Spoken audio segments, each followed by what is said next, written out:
اخبار میں کچھ آئے گا تو کچھ انسان کے فیک خبر ہے، افواہ ہے یہ. قرآن کے بارے میں کوئی کہے گا یہ مضمون افواہ ہے، نعوذ باللہ، یا یہ ٹاپک جو ہے غلط ہے، کوئی نہیں کہے گا. اگر کہتے تو کیا ہوگا؟ اسلام سے نکلے گا، وہ خارج ہو جائے گا اسلام سے. ہاں، اسلام سے خارج ہو جائے گا، وہ جنت کا خواب دیکھنا چھوڑ دے. پھر تو جو مسلمان سے ہٹ کے جو طبقہ ہے پہلے زمانے میں، یہود اور نصارہ جو بھی ہے، ان کا کہنا یہ تھا کہ یہ قرآن جو محمد صلی اللہ علیہ وسلم جو قرآن بیان کرتے ہیں وہ غلط ہے اور من گھڑت ہے. ان کا کہنا یہ تھا. تو اللہ تعالیٰ نے ان کو کہہ دیا وَإِن كُنتُمْ فِي رَيْبٍ مِّمَّا نَزَّلْنَا عَلَىٰ عَبْدِنَا، کہ اگر تمہارے اندر اتنی طاقت ہے اور تم شک کرتے ہو کہ ہم نے آپ صلی اللہ علیہ وسلم کے اوپر جو قرآن اتارا ہے وہ غلط ہے، اگر تمہیں یہ خیال ہے تو تم اس قرآن کی طرح کوئی ایک صورت لے آؤ. اگر تمہارے اندر اتنی طاقت ہے لے کے آؤ. چیلنج کرتے ہیں اللہ تعالیٰ ان کو. فرمایا وَإِن كُنتُمْ فِي رَيْبٍ مِّمَّا نَزَّلْنَا عَلَىٰ عَبْدِنَا فَأْتُوا بِسُورَةٍ، کہ ایک سورت لا کے دکھا دو، ہم مان جائیں گے. تو کسی کے اندر یہ طاقت نہ تھی نہ ہے، نہ کوئی لا ہی نہیں سکتا اس قرآن کو. یہ تو دنیا میں بنا ہی نہیں، دنیا میں نہیں بنا ہے، یہ تو ڈائریکٹ اللہ تعالیٰ نے آسمان سے نازل کیا ہے.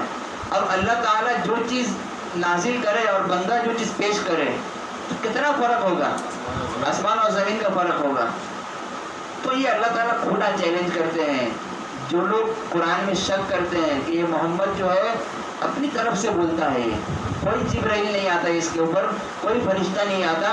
ہم نے تو آج تک فرشتہ دیکھا نہیں، آتا کب ہے جاتا کب ہے کچھ پتہ ہی نہیں. تو تم کو اگر دکھا دیتے تو تم بھی نبی نہیں بن جاتے. صحابہ نے نہیں دیکھا آج تک فرشتے کو، تو تم کہتے ہم فرشتہ نہیں دیکھا. ایک مرتبہ حضرت حمزہ رضی اللہ تعالیٰ عنہ نے اپنے چچا اپنے بھتیجے یعنی نبی صلی اللہ علیہ وسلم سے کہا کہ آپ مجھے جبرائیل دکھائیں کہ جبرائیل آپ کے اوپر آتا ہے تو ہے کس طرح وہ. آپ نے تو پہلے منع کیا کہ آپ مت دیکھیے، آپ اس کو برداشت نہیں کر پائیں گے، اتنا نور ہے اس کے اندر، آپ نہیں دیکھ پائیں گے اس کو، چھوڑیں. لیکن انہوں نے مطلب اصرار کرتے رہے کہ مجھے کیا دکھا دو. فرمایا آپ ایک جگہ آئے اور ایک جگہ آ کے بیٹھ جائیں، جبرائیل ابھی اترے گا پہاڑ کے اوپر، آپ اس کو دیکھیے گا، آپ کی خواہش پوری ہو جائے گی. تو جبرائیل جیسے آئے اور حضرت حمزہ نے دیکھا آنکھ اٹھاتے ہوئے تو فوراً بے ہوش ہو کے گر گئے. تو اتنی طاقت ہے ہی نہیں، اس لیے تم کو نہیں دکھاتے. بھائی تم ضد کرتے ہو کہ ہمیں دکھاتے نہیں، اتنی طاقت تمہارے اندر نہیں ہے. یہ صرف نبی دیکھ سکتے ہیں اس کو. نبی سے فرشتہ کیا ہوا، اللہ تعالیٰ کو بھی دیکھ کے آئے ہیں، اللہ تعالیٰ کو بھی کیا ہے دیکھ کر آئے. تو یہ طاقت صرف نبی کے اندر ہے. تو اللہ تعالیٰ یہی کہتے ہیں کہ جو لوگ قرآن میں شک کرتے ہیں ان کو کھلا چیلنج ہے، وہ مقابلے میں آئے. ایک طرف اللہ ہو اور ایک طرف بندہ ہے، دونوں میں اب مقابلہ ہو. کتنا خطرناک معاملہ، سنگین ہے ایک دم. یہاں مطلب دنیا میں انسان ایک دوسرے سے لڑنے میں ڈر جاتا ہے کہ کہیں کچھ ہو نہ جائے، کہیں ہاسپٹل میں نہ جانا پڑے. تو انسان کیا ٹھنڈے معاملے سے کام لیتا ہے، صلح کرتا ہے. پھر اگر کوئی بہت بڑا گنڈا ہو تو پھر تو گھر سے نہیں نکلتا ہو. تو یہاں تو اللہ تعالیٰ مقابلے میں ہے بالکل. تو اللہ تعالیٰ یہ کہتے ہیں ذالک الکتاب لا ریب فیہ، کہ ایسی کتاب جس میں کوئی شک نہیں ہے، جو بیان کیا گیا صاف صاف بیان کیا گیا ہے. واضح و نصیحت تو اللہ نے بہت بیان کی ہے قرآن میں، اور مثالیں بہت دی ہے. اللہ نے مثالیں بہت دی ہیں. دنیا کو سمجھانے کے لیے پانی کی مثال اللہ تعالیٰ پیش کرتے ہیں. انما الحیات الدنیا کماء انزلناہ من السماء، کہ دنیاوی زندگی سمجھ لی جیسے ہم نے آسمان سے پانی کو برسایا. کہ آسمان سے پانی جب برستا ہے تو کیا شروع سے لے کر قیامت تک برستا رہے گا؟ نہیں، کچھ دیر کے لیے برستا ہے وہ. بہت اگر بارش کا موسم ہے تو 4 مہینے بس. تو دنیاوی زندگی بھی یہی 80 سال، اس کے آگے نہیں ہے. تو دنیا کو سمجھانے کے لیے اللہ تعالیٰ کس کی مثال دے رہے ہیں؟ پانی کی مثال دے رہے ہیں. تو قرآن میں بہت مثال ہے، بہت نصیحت ہے، اور مسائل میں صرف عنوان بیان کیا ہے. آپ اس کو دیکھنے کے لیے آپ حدیث اٹھاؤ، پھر آپ کو کیا کرنا ہے؟ مطالعہ کرنا ہے. تو اللہ تعالیٰ فرماتے ہیں کہ یہ قرآن صرف ہدایت ہے کس کے لیے؟ متقیوں کے لیے، یعنی جو لوگ پرہیزگار ہیں، جو بچنا چاہتے ہیں ان کے لیے ہدایت ہے. جو سرے سے انکار کرتے ہیں اور ہدایت پر آنا ہی نہیں چاہتے پھر ان کے لیے کچھ نہیں ہے. مطلب قرآن ہے سب کے لیے، مسلمان کے لیے بھی ہے اور غیر مسلم کے لیے بھی ہے، لیکن جو سمجھنے کی نیت رکھتے ہیں کہ ہمیں چاہت ہے ہمارے اندر، ہمیں قرآن سمجھنا ہے، ہاں عقیدہ رکھتے ہیں کہ قرآن ہے کچھ، تو ان کے لیے کیا ہے؟ ہدایت کا راستہ ہے۔ جو سمجھنا ہی نہیں چاہتے اور منہ موڑے ہوئے بالکل، تو قرآن پھر اس کے اوپر کوئی اثر نہیں کرتا۔ قرآن میں آتا ہے پارہ نمبر 9 کے اندر انما المؤمنون اذا ذکر اللہ وجلت قلوبهم واذا تلیت علیہم آیاتہ زادتہم ایمانا، کہ مومن تو وہ ہیں جب ان کے سامنے قرآن کی آیت بیان کی جائے تو ان کا ایمان اور بڑھ جائے۔ یہ مومن کی علامت ہے کہ ایمان والے اگر سامنے بیٹھے ہوں، ان کے سامنے اللہ اور اس کے رسول کی باتیں کی جائے کہ اللہ نے یہ آیت نازل کی، حدیث میں یہ فرمایا گیا، تو ان کا ایمان اور بڑھتا ہے، ان کے اندر اور چاہت بڑھتی ہے کہ ہمیں اور سمجھنا ہے، اور کیا بتایا بتاؤ، اور کیا بتایا، اور مطلب ڈیٹیل میں جانے کی کوشش کرتے ہیں وہ لوگ، تو ان کا ایمان بڑھتا ہے۔ زادتہم ایمانا وعلی ربہم یتوکلون، اور ان کا توکل اللہ کے اوپر پہلے سے زیادہ بڑھ جاتا ہے۔ یہ مومنوں کی علامت ہے۔ اور جس کے اوپر کوئی اثر ہی نہ ہو، تو اب اس میں قرآن کی کوئی غلطی نہیں ہے، بھائی آپ خود نہیں سمجھنا چاہتے اس کو، قرآن تو اللہ نے نازل کر دیا نا، اب سمجھو اس کو۔ پھر فرمایا الم نجعل لہ عینین، ہم نے 2 راستے دکھا دیے ہیں، ایک راستہ سیدھا ہے، ایک راستہ الٹا ہے۔ اب آپ کو دیکھنا ہے کہ آپ کو سیدھے راستے پہ جانا ہے یا الٹے راستے پہ جانا ہے۔ دنیا میں تو انسان ہر چیز اچھی پسند کرتا ہے کہ ہر چیز ہمیں کیا ہو، بہترین ملے، راستہ بھی عمدہ ہو، گاڑی بھی عمدہ ہو، چکر بھی صحیح ہو، مطلب سڑک بھی صحیح ہو، ہر چیز، کپڑے بھی صحیح ہو اور گھر بھی صحیح ہو، سب چیز صحیح ہو۔ لیکن اخروی اعتبار سے انسان اس کو دیکھتا ہی نہیں ہے کہ ہمارا جنت میں گھر کیسا ہے، مکان بنا کہ نہیں بنا ابھی تک، کہ سبحان اللہ پڑھنے میں ایک درخت لگ جاتا ہے تو اب تک وہ تیار ہوا کہ نہیں، اس کی کوئی فکر نہیں ہے کہ ہمارے ساتھ قیامت میں کیا معاملہ کریں گے اللہ تعالیٰ۔ آپ صلی اللہ علیہ وسلم ہمیں اپنے ہاتھ سے پانی پلائیں گے یا نہیں پلائیں گے حوض کوثر میں؟ اگر ہم لائن میں کھڑے بھی ہو جائے پانی کے لیے، ہو سکے اگر فرشتہ ہمیں نکال دے وہاں سے دھکے مار کے کہ اللہ کا حکم ہے یہ بہت نافرمان ہے، تو انسان اس کو نہیں سوچتا ہے۔ صرف دنیا سنوارنے کے لیے انسان بہت کچھ کر جاتا ہے، یہاں تک کہ ڈکیتی بھی کر لیتا ہے صرف پیٹ بھرنے کے لیے، صرف پیٹ۔ لیکن نامہ اعمال بھرنا اس کو سمجھ میں نہیں آتا کہ ہم نامہ اعمال کو بھرتے رہیں۔ تو اللہ تعالیٰ فرماتے ہیں متقی وہ لوگ ہیں الذین یؤمنون بالغیب، جو غیب پر ایمان رکھتے ہیں، ویقیمون الصلاۃ، اور جو نماز کی پابندی کرتے ہیں، یہ متقی ہیں۔ ومما رزقناہم ینفقون، اور جو کچھ مال ہم نے دیا ان کو خرچ کرتے ہیں، یہ متقی لوگ ہیں۔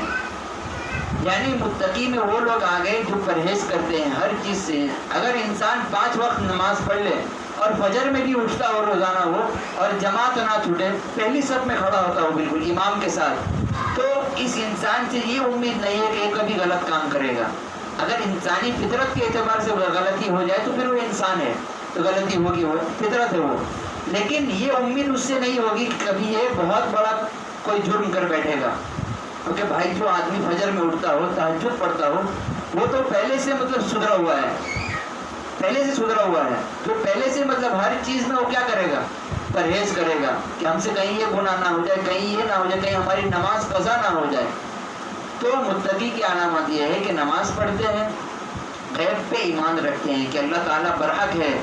آپ صلی اللہ علیہ وسلم کبھی نے ایک دور میں آئے ہیں اور 1400 سال ہمارا گزر چکا ہے، صحابہ کرام ایک دور میں آئے ہیں اور وہ چلے گئے۔ اس کے اوپر ایمان رکھنا کہ قرآن جو اترا ہے کہاں سے اترا ہے؟ آسمان سے اترا ہے۔ یہ کلام کس کا ہے؟ اللہ کا کلام ہے۔ تو اس کے اوپر ایمان رکھنا عقیدہ ہونا چاہیے۔ تو متقی کی علامت یہی ہے کہ اس کے اوپر ایمان رکھے، اور جو اللہ نے جتنا بھی تھوڑا بہت مال دیا ہے بس اللہ کے راستے میں خرچ کرنا ہے۔ خرچ کرنے سے فائدہ صرف ہمیں ہوگا، اللہ کو کوئی فائدہ نہیں پہنچنے والا۔ ایسا نہیں ہے کہ ہم 10 روپے اگر کسی فقیر کو دے دیں گے تو اللہ کے مال میں وہ اضافہ ہو جائے گا، ایسا نہیں ہے۔ آپ دیں یا نہ دیں، اللہ کے مال میں کوئی کمی نہیں، دے دیں گے تو گھٹے گا نہیں، اور نہیں دیں گے تو پھر اس میں کچھ بڑھنے والا نہیں ہے۔ تو اللہ تعالیٰ یہ فرماتے ہیں آگے وَالَّذِينَ يُؤْمِنُونَ بِمَا أُنزِلَ إِلَيْكَ وَمَا أُنزِلَ مِن قَبْلِكَ، کہ جو وہ لوگ جو ایمان رکھتے ہیں اس سے پہلے جو کتاب نازل کی گئی، یعنی تورات، زبور، انجیل، یہ جو آسمانی کتاب ہے جو ہمارے نبی سے پہلے والے انبیاء کے اوپر کیا ہے نازل کی گئی، اس کو بھی ماننا ہے لیکن فالو نہیں کرنا ہے. ماننا ہے کہ یہ کتاب ہے، آسمانی کتاب ہے، لیکن فالو نہیں کرنا ہے. اور فرمایا جو کتاب ابھی تمہارے پاس موجود ہے اس کے اوپر بھی ایمان رکھنا ہے کہ یہ کتاب بھی اللہ کی طرف سے ہے. صرف تورات کو پکڑے رکھنا یہ صحیح نہیں ہے. اور عیسائی لوگ جو ہوتے ہیں حضرت عیسیٰ کو فالو کرتے ہیں، تو آج کے زمانے میں حضرت عیسیٰ کو فالو کرنے کا حکم کہیں ملتا ہی نہیں ہے. حضرت عیسیٰ کے بعد جو نبی آئے آپ اس کو دیکھیے، لیٹسٹ جو مطلب چل رہا ہے آخری نبی ہے، اس کے بعد کوئی نبی نہیں ہے. تو آپ ایک نبی کو ٹپکا کے دوسرے نبی کو جا رہے ہیں.